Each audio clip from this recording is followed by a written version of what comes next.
آپ حضرات کو اچھی طرح یاد ہے کہ اس میں سے 5 دروس تقریباً ہو چکے.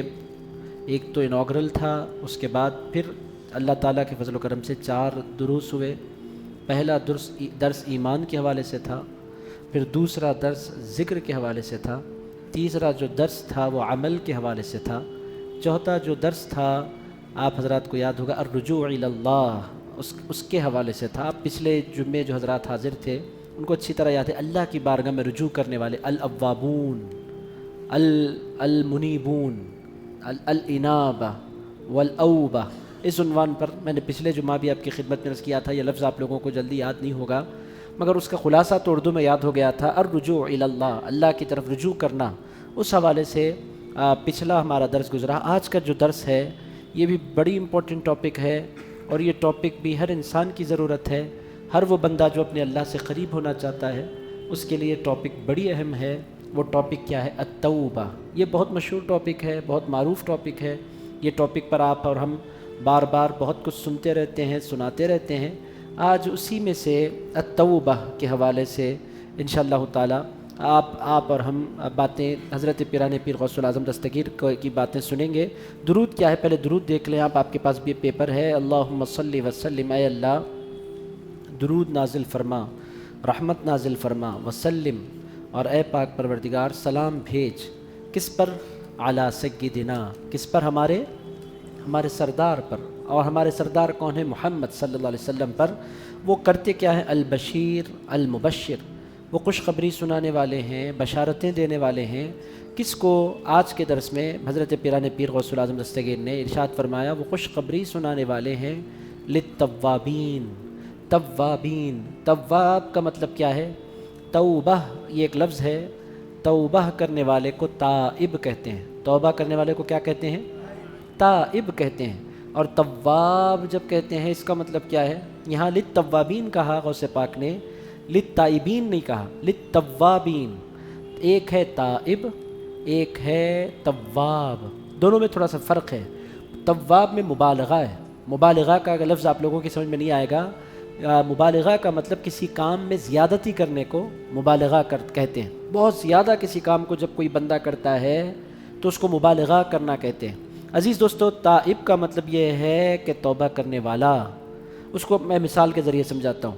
عزیز دوستو، ایک ہے لفظ قائل. قائل، قال یقول سے قائل. قائل کا مطلب بولنے والا، اور اسی کو اگر آپ قوال بولیں گے تو اس کا مطلب کیا ہوتا ہے؟ بہت زیادہ بولنے والا. قوال قائل سے ہے، ایک بات بار بار بولتا ہے، مسلسل بولتا ہے، مصرے لگا کر بولتا ہے. ایک ہی بات کو آپ نے قوالی سنی ہوگی عزیز میاں کی، نبی نبی یا نبی نبی یا، کتنی مرتبہ بولتا ہے. آپ پریشان ہو جاتے ہیں. بھر دو جھولی میری یا محمد، آپ دیکھیں کہ کتنی مرتبہ الگ الگ انداز سے وہ گرے لگاتا جاتا ہے، ایک ہی بات بولتا جاتا ہے. اس کو اس واسطے چونکہ ایک بات وہ بہت زیادہ بولتا ہے وہ قائل ہی، مگر اس کو قائل نہیں کہتے. اس کو کیا کہتے ہیں؟ قوال. کیا کہتے ہیں؟ قوال. قوال کا مطلب آپ بجانا، اس سے کنیکشن نہیں ہے اس کا. اچھا بجائے، بہترین میوزک ہو، مگر وہ بولنا اس کو نہیں آ رہا، اچھے اشعار اس کو یاد نہیں ہے، تو پھر میوزک بیکار ہے. اصل جو جان پڑتی ہے قوالی میں وہ اس کے بولنے کی وجہ سے پڑتی ہے. اس کے جو بول ہوتے ہیں وہ کہ جس قدر اچھے اشعار کا انتخاب کر کے بولے گا اسی قدر بات دل پر اثر کرے گی. قوالی اسی قدر دل پر اثر کرے گی. تو قوال کا مطلب بہت زیادہ بولنے والا. عزیز دوستو، اسی طرح ہے ایک ہے عالم. عالم جانتے ہیں آپ، جس کو علم حاصل ہو جائے. ایک ہے علام. ہمارے پاس بہت سے لوگوں کو علامہ بھی کہتے ہیں. اللہ تعالیٰ کو علام الغیوب کہتے ہیں. عالم کا مطلب جاننے والا، علام کا مطلب بہت زیادہ جاننے والا. علام کا مطلب بہت بڑا عالم. پچھلے زمانوں میں کسی کو بھی علامہ نہیں بولتے تھے، ہر کوئی ایک دوسرے کو مولوی کہتے تھے. آج کل ٹرینڈ چل پڑا ہے، چھوٹے سے چھوٹا عالم بھی علامہ سے کم پر مطمئن ہونے والا نہیں ہے. ہر نعت خواں یہ چاہتا ہے کہ اس کو بڑے سے بڑا نعت خواں کا ٹائٹل دیا جائے. اور ہر عالم، آپ عالم تو عالم ہے، کسی اسٹوڈنٹ کو بھی آپ بول دیں آپ مولوی صاحب ادھر آئیے، ناراض ہوئے گا. میں مولوی صاحب نہیں، میں حضرت علامہ ہوں. تو عزیزان گرامی قدر، اس زمانے میں شوق بڑھتا جا رہا ہے کہ ٹائٹلز اپنا اثر کھوتے جا رہے ہیں. بہرحال میں آپ کی خدمت میں عرض کروں کہ ایک ہے تائب، ایک ہے تواب. ایک ہے تائب، ایک ہے تواب. ایک ہے قائل، ایک ہے قوال. اب یاد رکھیں گے، ایک ہے عالم، ایک ہے علام. اب میں اگر مثالیں دوں تو بہت سی. ایک ہے ساتر، چھپانے والا. ایک ہے ستار، بہت زیادہ پردے ڈالنے والا وہ اللہ ہے. اللہ صرف ساتر نہیں ہے، اللہ ساتر بھی ہے، اللہ ستار بھی ہے. ایک ہے غافر بخشنے والا، ایک ہے، اب بولیے آپ کیا ہے وہ؟ غفار. غفار کا مطلب کیا؟ صرف بخشنے والا نہیں، بہت زیادہ بخشنے والا. یہ ہے عربی زبان. الفاظ سے کھیلتے جائیے آپ، الفاظ بنتے چلے جائیں گے. عربی اس واسطے نہ انگلش اس کا مقابلہ کر سکتی ہے، نہ اردو، کوئی دنیا کی زبان اس کا مقابلہ نہیں کر سکتی. اس قدر خوبصورت زبان. تو میں جو پہلا لفظ بڑے پیر نے استعمال فرمایا وہ آپ کی خدمت میں عرض کر رہا تھا. غوث پاک فرماتے ہیں درود اور سلام ہو ہمارے سردار پر جو خوشخبری دینے والے ہیں. کس کو؟ تو بڑے پیر نے ارشاد فرمایا کس کو خوشخبری دینے والے ہیں؟ توابین کو. توابین، تواب کس کو کہتے ہیں؟ ایک ہے تائب. تائب کا مطلب توبہ کرنے والا، تواب کا مطلب ہے بہت توبہ کرنے والا. آپ بولیں گے انسان کو بہت زیادہ توبہ کرنے کی ضرورت کیا ہے؟ اس واسطے زیادہ ضرورت ہے کہ انسان گناہ بھی بہت زیادہ کیا کرتا ہے. آپ بولیں گے گناہ کیا ہی نہیں ہوتا تو انسان کتنا اچھا ہوتا. انسان کوئی گناہ کرے ہی نہیں. میرے دوستو ایسا ہو ہی نہیں سکتا کہ انسان ہو اور وہ گناہ نہ کرے. یہ امپاسبل ہے. یہ پاسبل ہے تو صرف انبیاء کرام علیہم السلام کے لیے ہے کہ وہ گناہ نہیں کرتے. اس کے علاوہ دنیا کا ہر انسان گناہ کرتا ہے. کوئی بڑا گناہ کر دیتا ہے، کوئی چھوٹا گناہ کرتا ہے، مگر گناہ سے محفوظ کوئی انسان نہیں.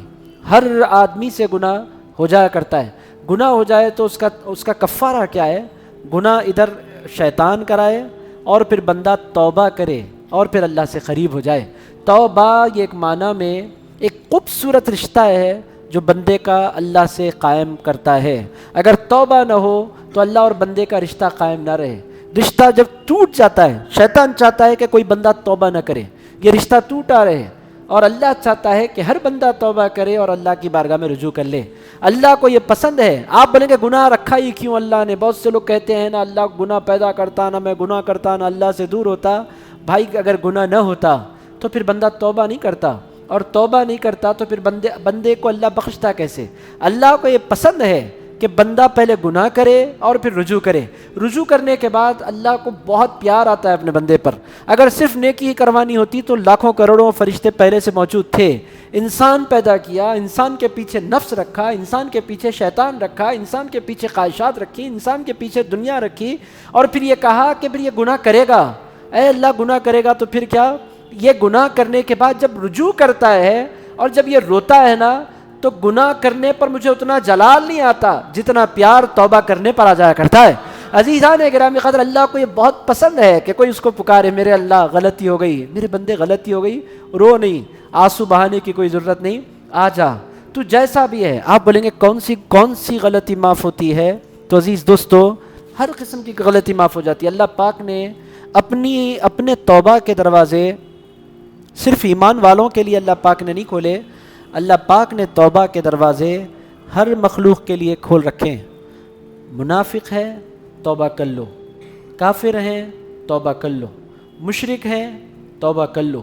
آپ زندگی کے کسی بھی مرحلے میں ہیں، آ جاؤ. اللہ پاک نے فرمایا آپ دیکھیں یہ جو کرسچنس ہیں انہوں نے کتنا سنگین جرم کیا کہ انہوں نے اللہ کی ایک بیوی بنائی اور اللہ کا ایک بیٹا بنایا. اور اللہ پاک کے بارے میں ان لوگوں نے کہا کہ اللہ ایک نہیں ہے، اللہ تین ہے. اور حضرت عیسیٰ علیہ السلام ابن اللہ، سن آف گاڈ، اللہ کے بیٹے ہیں. اللہ پاک جبکہ بیٹی سے پاک، بیٹے سے پاک، بیوی سے پاک. اللہ تعالیٰ کی جنس کا کوئی نہیں، وہ تنہا ہے، وہ واحد ہے، وہ یکتا ہے، وہ اکیلا ہے، وہ فرد ہے. عزیزان گرامی قدر، اس کا کوئی جوڑ نہیں ہے. یہ اللہ تعالیٰ کی شان ہے، مگر اس کی شان میں اور اس کے مرتبے میں کسی کو شریک کر دیا ان لوگوں نے. اس کے باوجود بھی اللہ پاک نے قرآن مجید میں ارشاد فرمایا افلا یتوبون الی اللہ ویستغفرون واللہ غفور الرحیم. کتنا اچھا ہو کہ وہ اپنے اللہ کی بارگاہ میں توبہ کر لیں اور اللہ سے بخشش مانگ لیں. اگر یہ کرسچنز جو عیسیٰ علیہ السلام کو اللہ کا بیٹا بنا دیتے ہیں اتنے سنگین جرم کے بعد بھی اگر وہ رجوع کر لیں گے تو میں ان کی توبہ کو قبول فرما لوں گا. اللہ پاک فرماتا ہے اتنے بڑے گناہ کے بعد بھی ایسا نہیں ہے کہ میں نہیں بولوں گا نکل جاؤ. اللہ پاک فرماتا ہے جو آئے، چاہے کافر پلٹ کر آئے تو بھی بخشش ہے، چاہے مشرک پلٹ کر آئے. بہت سے لوگ کہتے ہیں شرک معاف نہیں ہوتا. عزیزان گرامی قدر، شرک معاف نہیں ہوتا کا مطلب یہ ہے کہ مرنے کے بعد معاف نہیں ہوتا. مرنے سے پہلے اگر کوئی بندہ مشرک ہے اور وہ بھی اللہ کو پکارے اے اللہ مجھ سے غلطی ہو گئی، اللہ پاک فرماتا ہے بندے غلطی تو بندوں سے ہی ہوا کرتی ہے، ہو گئی نا غلطی، میں سمجھ میں آ گیا، مجھے منانا ضروری ہے، ہاں اللہ تجھے منانا ضروری، آ جا پلٹ کر، اے اللہ کرنا کیا ہے، کچھ بھی نہیں کرنا ہے، تو بس اتنا بول دے اے میرے اللہ میں آ رہا ہوں، میں بولوں گا میرے بندے میں حاضر ہوں۔ عزیز دوستو، حضرت سیدنا موسیٰ علیہ السلام نے اللہ پاک سے پوچھا اے اللہ اگر کوئی نمازی پکارے تو کیا کہتا ہے؟ اللہ پاک نے فرمایا میں کہتا ہوں لبیک۔ اگر کوئی روزے دار پکارے تو اللہ پاک نے فرمایا میں کہتا ہوں لبیک۔ اگر کوئی صدقہ کرنے والا پکارے تو اللہ پاک نے فرمایا میں کہتا ہوں لبیک۔ اور اے اللہ اگر کوئی گناہ گار پکارے تو اللہ پاک نے فرمایا میں کہتا ہوں لبیک لبیک لبیک۔ میں ایک مرتبہ نہیں کہتا، میں 3 مرتبہ کہتا ہوں۔ موسیٰ علیہ السلام نے عرض کیا مولا نیک پکارے تو 1 مرتبہ، گناہ گار پکارے تو 3 مرتبہ، اے اللہ ایسا کیوں ہے؟ تو ارشاد فرمایا جب کوئی نیک مجھے پکارتا ہے تو اس کی نظر اس کے عمل پر ہوتی ہے، اور جب کوئی گناہ گار مجھے پکارتا ہے تو اس کی نظر میری رحمت پر ہوا کرتی ہے۔ اب جب اس کی نظر میری رحمت پر ہے تو جواب میں بھی اضافہ ہونا چاہیے، چونکہ اس کے پاس کوئی عمل نہیں ہے، وہ جب مجھے پکارتا ہے تو محض میری ذات کی محبت کی وجہ سے مجھے پکارتا ہے۔ تو بہرحال عزیزان گرامی قدر، تواب کہتے ہیں بہت توبہ کرنے والے کو، اللہ کو توبہ کرنا بہت زیادہ پسند ہے۔ یہ کیا ہے؟ یہ اللہ سے اپنے رشتے کو جوڑ لینا ہے۔ عزیزان گرامی قدر، شیطان کیا چاہتا ہے؟ یہ رشتہ نہیں جڑے۔ نفس کیا چاہتا ہے؟ یہ رشتہ نہیں جڑے۔ اور میں آپ کی خدمت میں عرض کروں، ہم اتنے مسلمان یہاں بیٹھے ہیں، ہم میں سے سچی توبہ کرنے والا اتنے مسلمانوں میں سے بھی کوئی ایک آدھ ہوگا۔ سچی توبہ کوئی نہیں کرتا، یہ ہے اصل پرابلم۔ بندہ توبہ کرتا ہے فارمیلٹی کی توبہ، ہر نماز کے بعد، ہر نماز میں بولتا ہے بندہ اللہم انی ظلمت نفسی ظلما کثیرا ولا یغفر الذنوب الا انت فاغفر لی مغفرۃ من عندک وارحمنی انک انت الغفور الرحیم۔ آپ لوگوں کو بچپنے میں یہ دعا یاد کروائی گئی، بہت سے لوگوں کو یاد نہیں ہوتی، استاد محنت کرتے ہیں چھوڑ دیتے ہیں، ربنا آتنا سے کام چلا لو بیٹے، یاد نہیں ہو رہی تمہارے کو، کب کن ذہن ہے آپ ایک کام کرو ربنا سے کام چلا لو۔ عزیز دوستو، یہ دعا عام طور پر جن بچوں کو یاد دلائی جاتی ہے جو تھوڑے ذہین ہوتے ہیں، بچپنے میں آپ لوگوں نے یاد کر لی ہوگی، کس قدر خوبصورت دعا ہے اور کس کو سکھائی جا رہی ہے اور سکھا کون رہے ہیں، آپ حیرت زدہ ہوں گے۔ یہ ہستی کون ہے جس کو یہ دعا رسول اللہ نے سکھلائی؟ یہ ہستی کا نام ہے حضرت ابو بکر صدیق رضی اللہ تعالیٰ۔ اتنی مقرب ہستی، اتنی برگزیدہ ہستی، اتنی اللہ اور اس کے رسول کی محبوب ہستی کہ گناہ کا کوئی امکان نہیں۔ عزیزان گرامی قدر، حضرت صدیق اکبر رضی اللہ تعالیٰ عنہ کو حضور کے اتنے قریب رہے کہ ہم نہیں سمجھتے کہ ان سے کوئی گناہ ہو سکتا ہے، مگر حضور کی خدمت میں انہوں نے عرض کیا یا رسول اللہ میں نماز میں کون سی دعا پڑھوں؟ حضور نے فرمایا یہ دعا پڑھو، اے اللہ میں نے اپنی جان پر بہت ظلم کیا، اللہم انی ظلمت نفسی ظلما کثیرا، اے اللہ میں نے اپنی جان پر صرف ظلم نہیں کیا، اے اللہ میں نے اپنی جان پر بہت ظلم کیا، ولا یغفر الذنوب الا انت، اے اللہ تیرے علاوہ گناہوں کو بخشنے والا کوئی نہیں، فاغفر لی مغفرۃ من عندک، اے اللہ اپنی خاص مغفرت سے مجھے مغفرت عطا فرما دے، وارحمنی، اور اے اللہ مجھ پر رحم فرما، انک انت الغفور الرحیم، بے شک تو بڑا بخشنے والا نہایت رحم فرمانے والا ہے۔ میرے دوستو، ایسی ہستی کو یہ دعا سکھلائی جا رہی ہے، میں نہیں سمجھتا کہ ان سے کوئی گناہ سرزد ہوا۔ اتنی پاکیزہ ہستی، پاکیزہ اس واسطے میں عرض کر رہا ہوں کہ رسول اللہ علیہ السلام نے اپنے 1,00,000 صحابہ میں سے نماز کی امامت کے لیے حضور علیہ السلام نے جس ہستی کا انتخاب فرمایا اس ہستی کو ابو بکر صدیق کہتے ہیں۔ عزیز دوستو، بی بی عائشہ صدیقہ نے عرض کیا تھا یا رسول اللہ میرے بابا رقیق القلب ہیں، نرم دل ہیں، آپ کے مقام پر، آپ کے مصلی پر نہیں کھڑے ہو سکتے۔ حضور میرے بابا کے علاوہ کسی اور کو آپ کی حکم فرما دیں وہ روئیں گے، نرم دل ہیں، امامت نہیں کر پائیں گے، آپ کو بہت زیادہ مس کریں گے، حضور ان کی جگہ کسی اور کو آپ یہ مصلی دے دیں۔ حضور نے فرمایا نہیں، ابو بکر سے کہو کہ وہ نماز پڑھائے۔ پھر عرض کیا یا رسول اللہ وہ نرم دل ہیں۔ حضور علیہ السلام نے فرمایا عائشہ میں نے کہہ دیا تو کہہ دیا، اگر کوئی میرے مصلی پر میری زندگی میں کھڑا ہوگا تو وہ میرا یار ابو بکر کھڑا ہوگا۔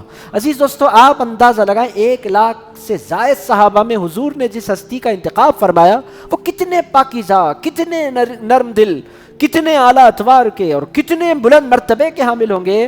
اس کے باوجود بھی حضور نے ان کو دعا سکھلائی، تو دعا یہ سکھلائی اے اللہ میں نے اپنی جان پر ظلم کیا۔ مطلب کیا ہے کہ اتنی برگزیدہ ہستی بھی یہ کہتی ہے تو لوگوں تم تو گمان کرو کہ تم کیا ہو۔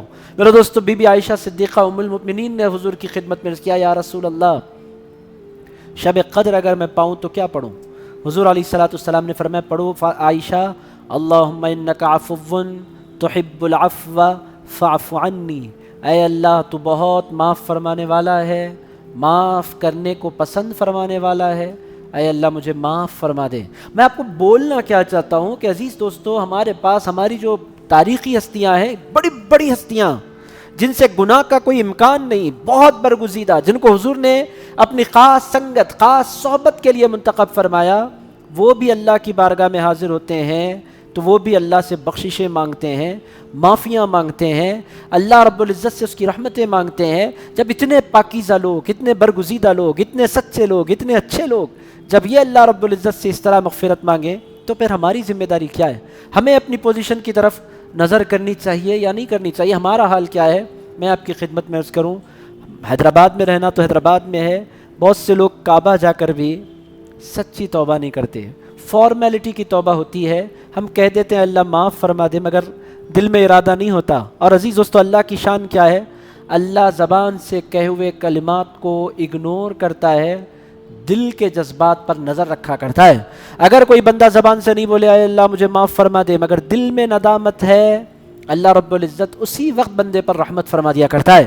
اور عزیز دوستو، دل میں ندامت نہیں ہے، دل میں شرمندگی نہیں ہے، دل میں لوٹنے کا جذبہ نہیں ہے، زبان سے بندہ بار بار کہتا چلا جا رہا ہے استغفر اللہ واتوب الیہ، میں بخشش مانگ رہا ہوں، میں توبہ کر رہا ہوں، اللہ پاک فرماتا ہے میرے بندے تیرا استغفار ایسا ہے کہ تیرے استغفار پر بھی استغفار کی ضرورت ہے، تو نے جو استغفار کیا ہے یہ ایسا استغفار ہے کہ اس پر بھی تجھے استغفار کی ضرورت ہے، چونکہ تو زبان سے کہتا چلا جا رہا ہے اللہ مجھے معاف فرما دے، اللہ میری مغفرت فرما دے، مگر تو دل سے اللہ کو یاد نہیں کر رہا۔ تو عزیزان گرامی قدر، توبہ یہ ایک انتہائی اہم ضرورت ہے۔ میں نے آپ کی خدمت میں دو ہستیوں کا ذکر کیا، ایک حضرت ابو بکر صدیق کا، دوسرا بی بی، آپ ان کے بارے میں سوچتے کیا ہیں، کتنی برگزیدہ ہستیاں یہاں ہیں۔ میرے دوستو، ایک جماعت ہے اہل سنت و جماعت سے ہٹ کر، وہ لوگ ان لوگوں سے پیار نہیں کرتے، مگر جو سنی مسلمان ہیں، میں سنیوں کی بات کر رہا ہوں، غیر سنی رافضی ان کو چھوڑ دیں آپ، ان سے ہمارا لینا دینا کچھ نہیں، سنیوں کی جہاں تک بات ہے، سنی حضرت ابو بکر صدیق سے جان سے بڑھ کر پیار کیا کرتے ہیں، حضرت بی بی عائشہ صدیقہ سے اتنا پیار کرتے ہیں جتنا اپنی سگی ماں سے نہیں کرتے۔ ہمیں اپنی ماں سے بڑھ کر ہماری امی جان عائشہ صدیقہ پیاری ہیں، حضور پاک علیہ الصلوۃ والسلام کی محبوب زوجہ ہیں۔ میں عرض کروں کہ اتنی برگزیدہ ہستیاں بھی اللہ کی بارگاہ میں حاضر ہوتے ہیں، یہ نہیں کہتے اے اللہ میں متقی ہوں، میں نیک ہوں، میں صالح ہوں، وہ حاضر ہوتے ہیں تو کہتے ہیں اے اللہ میں نے اپنی جان پر ظلم کیا، اے پاک پروردگار میری مغفرت فرما دے، اے اللہ مجھ پر رحم فرما دے، اے اللہ تو بخشنے والا ہے، نہایت رحم فرمانے والا ہے۔ اس میں پیغام ہے جو حضور علیہ الصلوۃ والسلام اپنے امتیوں کو دے رہے ہیں کہ لوگوں جب اتنے پاکیزہ ہستیاں اللہ کی بارگاہ میں عرض کر رہے ہیں اے اللہ تو معاف فرمانے والا، معافی کو پسند فرمانے والا، مجھے معاف فرما دے، جب اتنی برگزیدہ ہستیوں کو معافی کی ضرورت ہے تو تم ہو کیا؟ میرے دوستو، آپ بولیں گے پھر یہ گناہ کا قصہ ہے کیوں؟ میرے دوستو، گناہ کوئی مصیبت نہیں ہے، گناہ ہے، ایک ہے پرابلم، مگر گناہ حقیقی مصیبت کب بنتا ہے؟ جب بندہ گناہ کرنے کے بعد توبہ نہیں کیا کرتا، یہ ہے اصل پرابلم۔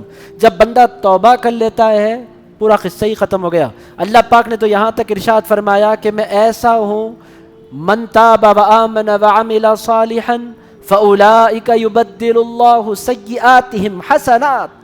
اللہ پاک فرماتا ہے جب کوئی بندہ سچے دل سے توبہ کرتا ہے، لوگ کہتے ہیں اللہ بخش دیتا ہے، معاف فرما دیتا ہے، اللہ پاک فرماتا ہے یہ آدھی بات ہے، اے لوگوں میں صرف معاف نہیں کیا کرتا، میں معاف بھی کرتا ہوں اور جتنے گناہ اس نے کیے ہیں ان سارے گناہوں کو نیکیوں میں تبدیل بھی فرما دیا کرتا ہوں۔ عزیزان گرامی قدر، اسی لیے جتنا بڑا ڈاکو ہوتا ہے جب سچے دل سے توبہ کرتا ہے تو اتنا بڑا ولی بن جایا کرتا ہے۔ عزیز دوستو، نیک بندہ پہلے سے نیکی کی پٹری پر ہے، آہستہ چلتے رہتا ہے، اور عزیز دوستو ایک نکما ہے، نکلا ہوا ہے، اچانک توبہ کرتا ہے، دیکھتے ہی دیکھتے بڑے بڑے مقامات حاصل کر لیتا ہے۔ لوگ کہتے ہیں اتنا سر پھرا تھا، کریک تھا، دیکھتے ہی دیکھتے ایسا کیسے ہو گیا، کیسے ایسے ویسے کیسے ہو گئے؟ بھائی یہ اللہ ہے، جیسوں کو جیسا چاہے بنا دیا کرتا ہے۔ اللہ کی قشان کیا ہے؟ نیک پلٹے تو پلٹتا ہی رہتا ہے، میرا بندہ ہی ہے چلو، مگر جب گناہگار پلٹتا ہے، اتنے گناہ لے کر ایک ساتھ پلٹتا ہے، دیکھتے ہی دیکھتے ولایتوں کے اعلیٰ مرتبے پر انسان پہنچ جایا کرتا ہے۔ اسی لیے جب بدماش پلٹتے ہیں تو عزیز دوستو پھر انقلاب ہو جایا کرتا ہے۔ نیک پلٹیں تو نیک تو پلٹتے ہی رہتے ہیں، پکارتے ہی رہتے ہیں، بدماش آسانی سے پلٹتے نہیں۔ کیوں نہیں پلٹتے؟ آپ بولیں گے پلٹنا چاہیے پوری دنیا کے سارے بدماشوں کو۔ قصہ کیا ہے؟ بدماش کبھی تقریر سنتے ہی نہیں، بدماش کبھی درس میں بیٹھتے ہی نہیں. عزیزان گرامی قدر نکلا ہوا کبھی مسجد میں آ کر کہاں بیٹھے گا؟ وہ پورے کو نکلا ہوا ہے.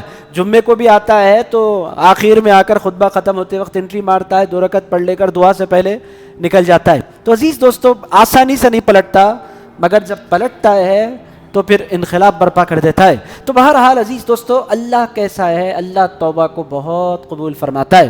عزیز دوستو اب توبہ کون کرے؟ میں نے آپ کی خدمت میں عرض کیا کہ انبیاء کرام علیہم السلام نے توبہ کی، صحابہ کرام رضوان اللہ تعالی علیہ مجمعین نے توبہ کی. انبیاء سے گناہ ہو سکتے ہیں؟ نہیں ہو سکتے، مگر اللہ پاک نے بطور مثال حضرت آدم علیہ السلام کو رکھا. گناہ ان سے نہیں ہوا، مگر اللہ پاک اپنے بندوں کو پیغام دینا چاہتا تھا کہ میرے بندوں پیغمبر سے بھول ہو جاتی ہے تو ان کا اسوہ دیکھو، تمہارے پاس بھی زندگی میں یہی طریقہ ہے.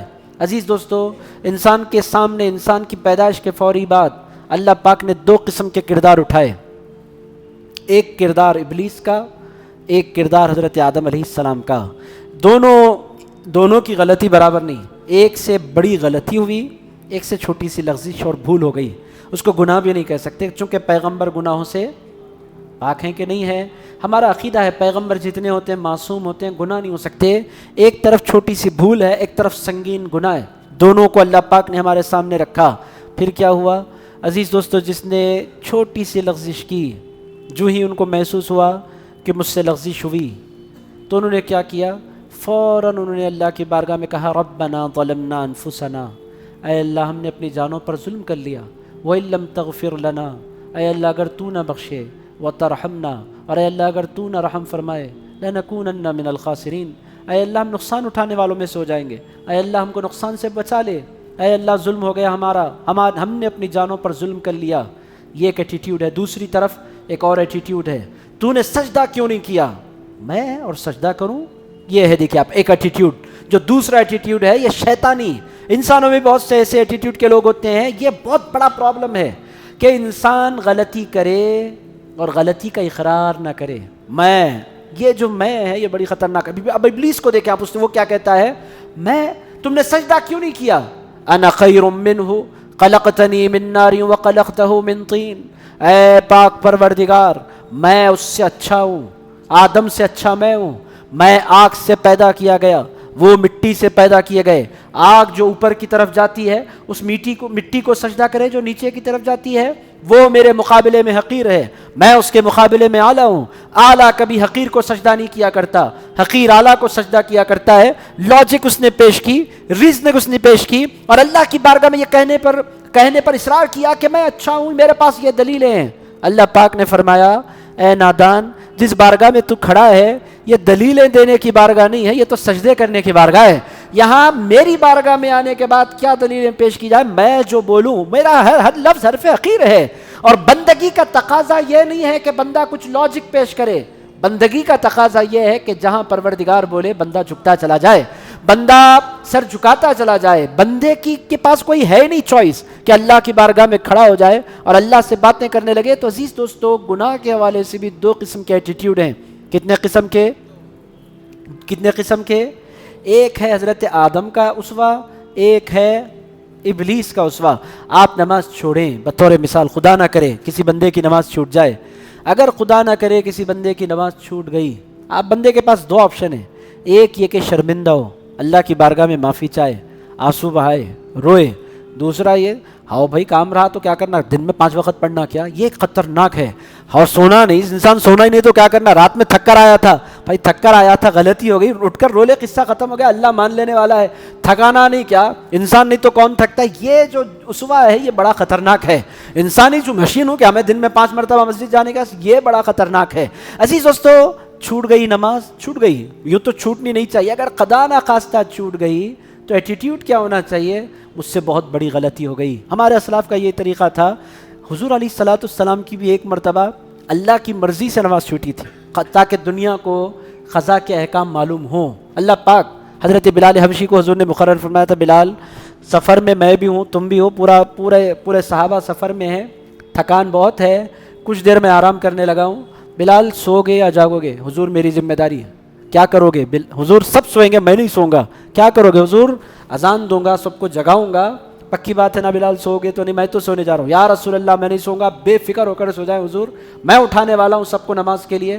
حضرت بلال حبشی کی بات پر سرکار نے فرمایا بھائی سو آرام کر لو، بلال جاگ رہے ہیں، اطمینان سے سو جاؤ، بلال اٹھا لیں گے۔ سب تھکے، بہت لمبا سفر، تھکے ہوئے سارے صحابہ سو گئے، حضور علیہ الصلوۃ والسلام بھی سو گئے۔ جب حضور جاگے تو سورج نکل چکا تھا۔ رسول اللہ علیہ الصلوۃ والسلام نے بلال کہاں ہے، بلال کو بلاؤ۔ دیکھا تو حضرت بلال دیوار کا ٹیکا لے کر زبردست مزے سے سو رہے ہیں۔ رسول اللہ علیہ الصلوۃ والسلام نے ارے بلال کو بلاؤ، بلال کیا ہوا، کیوں نہیں اٹھائے؟ کہنے لگے سرکار مجھے معاف فرما دیں، میری نیند لگ گئی۔ حضور علیہ الصلوۃ والسلام نے جلال نہیں فرمایا نماز کیسے قضا کی جائے، حضور علیہ الصلوۃ والسلام نے قضا کے احکام امت کو عطا فرمائے۔ عزیز دوستو، جو بات میں سمجھانا چاہتا ہوں، حضور کی نماز بھی قضا ہوئی ایک مرتبہ تاکہ قضا کے احکام امت کو پتہ چلیں، ورنہ کبھی ایسا نہیں ہوتا تھا۔ اور حضور علیہ الصلوۃ والسلام کے بارے میں یہ بھی بات آپ جانتے ہیں کہ حضور سوتے تھے تو دل نہیں سوتا تھا، حضور جاگتے تھے، مگر حضور چاہ رہے تھے کہ امت کو یہ میسیج بھی ملے کہ کبھی کبھی بحیثیت انسان نماز اگر چھوٹ جائے اس کے احکام یہ ہیں۔ عزیز دوستو، مگر ہمارے پاس بہت سے لوگ کرتے کیا ہیں، ایسا محسوس ہوتا ہے کہ کوئی گناہ ہی نہیں ہے۔ بہت سے گناہوں کو، ایک بندے کو آپ شراب پلا دیں، نعوذ باللہ مر جائے گا، میں مسلمان ہوں، قطرہ حلق کے نیچے نہیں اتر سکتا، حرام ہے۔ آپ کسی سے بولیں بھائی پوک کھا لو، بولے گا مر جاؤں گا، ایک دانہ نہیں کھاؤں گا میں کیسے پک کو کھا سکتا ہوں، خنزیر کو کھا سکتا ہوں۔ عزیز دوستو، جس طرح شراب پینا ایک سنگین جرم ہے، عزیز دوستو جس طرح پوک کھانا، آپ خنزیر کھانا ایک سنگین جرم ہے، اسی طرح نماز چھوڑنا بھی ایک سنگین جرم ہے، بہت بڑا گناہ ہے۔ میں ایک مثال عرض کر رہا ہوں، انسان کرتا کیا ہے، بہت لائٹ لے لیتا ہے، جیسے کہ کوئی گناہ ہی نہیں ہے۔ میرے دوستو، یہ خطرناک ایٹیٹیوڈ ہے۔ عام طور پر یہ ایٹیٹیوڈ شراب کو لے کر نہیں ہے، شراب کے بارے میں نیک مسلمان بہت سیریس ہیں۔ یہ ایٹیٹیوڈ زنا کے بارے میں نہیں ہے، زنا کے بارے میں نیک مسلمان بہت محتاط ہیں۔ کوئی بندہ زندگی میں زنا نہیں کرتا، بہت بچتا ہے، گناہ ہے، میں کیسے کروں گا، میں ایک مسلمان ہوں۔ عزیز دوستو، خنزیر کھانے، کتا کھانے کے معاملے میں مسلمان بہت چوکنا ہے، کبھی نہیں کھائے گا، بلی کتا کیوں نہیں کھائے گا، حرام ہے، میں نہیں کھا سکتا۔ مگر عزیزان گرامی قدر، نماز چھوڑنے کے بارے میں بالکل آسانی سے نماز چھوڑ دیتے ہیں۔ تو انسانی مزاج کیا ہے، میں آپ کی خدمت میں مثال کے ذریعے سمجھانا چاہتا ہوں کہ نماز چھوڑنا جتنا بڑا گناہ ہے، نماز چھوڑنے کے بعد شرمندہ نہیں ہونا یہ اس سے بڑا گناہ ہے۔ میرے دوستو، جہاں شرمندگی ہوتی ہے وہاں توبہ کے امکانات ہوتے ہیں، مگر جہاں شرمندگی ختم ہو جاتی ہے وہاں توبہ کے امکانات بھی ختم ہو جاتے ہیں۔ بندہ جب گناہ کو گناہ ہی نہیں سمجھتا تو پھر رجوع کب کرے گا، گناہ کو گناہ ہی نہیں سمجھتا تو پھر اللہ کو پکارے گا کب، جب گناہ کو گناہ ہی نہیں سمجھتا تو پھر اللہ رب العزت کو راضی کرنے کی کوشش کب کرے گا۔ یہ ہے اصل بات، بالخصوص نماز کے حوالے سے جو نوجوان مجھے سن رہے ہیں، میں ان کی خدمت میں عرض کر رہا ہوں کہ گناہ کے حوالے سے، توبہ کے حوالے سے سب سے زیادہ جس معاملے میں ہم سے بھول ہو رہی وہ موضوع کیا ہے، نماز۔ وہ موضوع کیا ہے، نماز چھوڑ کر ہمارے پاس بالکل بڑی تعداد میں مسلمان ایسے ہیں کہ آسانی سے نماز چھوڑ دیتے ہیں اور بالکل کیئر نہیں کرتے۔ تو بہرحال ہمارے اسلاف کا طریقہ کیا تھا، ان کی اگر آپ زندگیاں دیکھیں گے تو چھوٹی چھوٹی خطاؤں کو بھی وہ کتنا سیریس لیتے تھے۔ میں ایک دو مثالیں دیتا ہوں، آپ لوگ تھک تو نہیں گئے، ایک دو مثالیں دیتا ہوں توبہ کے حوالے سے۔ وہ بہت خوبصورت ہے، ایک مسجد نبوی میں ایک ستون ہے، ستون ابو لبابہ، اس ستون کا نام ابو لبابہ، بنو قریظہ ایک قبیلہ۔ رسول اللہ علیہ الصلوۃ والسلام جنگ خندق سے لوٹے، ابھی آ کر ہتھیار حضور علیہ الصلوۃ والسلام نکال رہے ہیں، اللہ پاک نے پیغام دیا بنو قریظہ جانا ہے اور جہاد کی تیاری ہے، تیاری کر لو، ابھی ہتھیار نہیں اتارنے۔ سرکار پاک علیہ الصلوۃ والسلام نے صحابہ سے کہا کہ عصر کے بعد پھر ہمارا قافلہ روانہ ہونے والا ہے، بنو قریظہ پر حملہ ہے۔ بنو قریظہ کے لوگوں نے کہا اے سردار آپ ہمیں موقع دیں، ہم کسی بندے کو بھیجیں، ہم اب موقف تو جانے کہ قصہ کیا ہے، آپ ہمیں مارنا کیوں چاہتے ہیں، ایک مرتبہ بات کرنے کا تو موقع دیں، اس کے بعد اٹیک، بات کرنے سے پہلے تو نہیں مارنا چاہیے۔ تو ان لوگوں نے کہا، تو حضور علیہ الصلوۃ والسلام نے حضرت ابو لبابہ سے کہا اے ابو لبابہ جاؤ بات کرو بنو قریظہ سے، چونکہ تمہارے قبیلے کے لوگ ہیں، جاؤ۔ حضرت ابو لبابہ تشریف لے گئے، قبیلے کے لوگ پورے جمع ہو گئے اور حضرت ابو لبابہ کے پاس آ کر بیٹھ گئے، پوچھا حال کیا ہے؟ ان لوگوں نے کہا صلح کر لو، سرنڈر ہو جاؤ، یہاں تک کہنے کی بات تھی، اس کے بعد یہاں تک کہہ دیا، پیغام دینا تھا، اس کے بعد زبان سے کچھ بھی نہیں بولا، ہاتھ سے اشارہ کیا، تم تمام کے تمام مرنے والے ہو، تم میں سے کوئی نہیں بچ سکتا، ہاتھ سے اشارہ کیا، کوئی بڑا گناہ نہیں تھا، اشارہ کر کے پلٹ کر آ گئے۔ آنے کے بعد خیال آیا میں حضور کی بات پہنچانے کے لیے گیا تھا، دھمکانے کے لیے تو نہیں گیا تھا، یہ سیدھا سیدھا دھمکی، ہم تم تمام کو مار دینے والے ہیں،